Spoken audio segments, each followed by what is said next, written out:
Je suis fatigué d'entendre les gouvernements nous répéter à longueur de radio et de plateaux de télévision que les autres pays d'Europe sont à un âge de départ à la retraite à 67 ans, voire plus.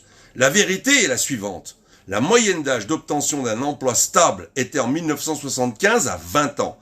Elle est aujourd'hui à 27 ans en France. Ce n'est pas moi qui l'invente, c'est le Conseil économique, social et environnemental qui l'écrit dans un rapport de 2019. Le départ à la retraite en France est soumis à deux conditions.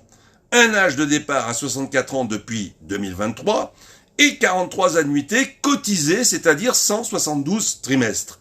Faites le compte. Si vous commencez à acquérir régulièrement des trimestres à partir de 27 ans, avec quelques acquisitions sporadiques les années antérieures, nous sommes déjà à 67 ans et voire 70 ans pour ceux qui n'ont pas pu profiter des quelques trimestres épisodiques.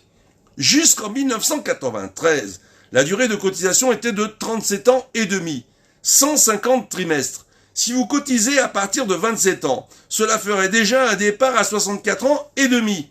Si vous commencez à 23 ans, vous pouviez partir à 60 ans. Si vous commencez à 20 ans, vous pourriez partir à 57 ans et demi. Et ce n'est pas un luxe pour tous les métiers difficiles et éviter ainsi la retraite des morts.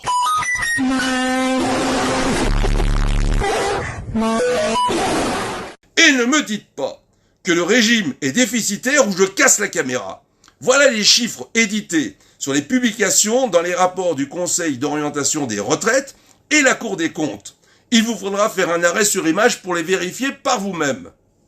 Les excédents totalisent entre 2022 et 2024 près de 18 milliards d'euros d'excédents. Pourquoi on les laisse parler de déficit? Pourquoi?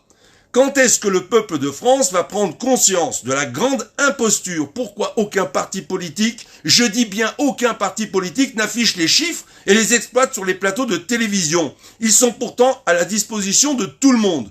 Je vais finir par devenir parano. C'est dans ma paranoïa.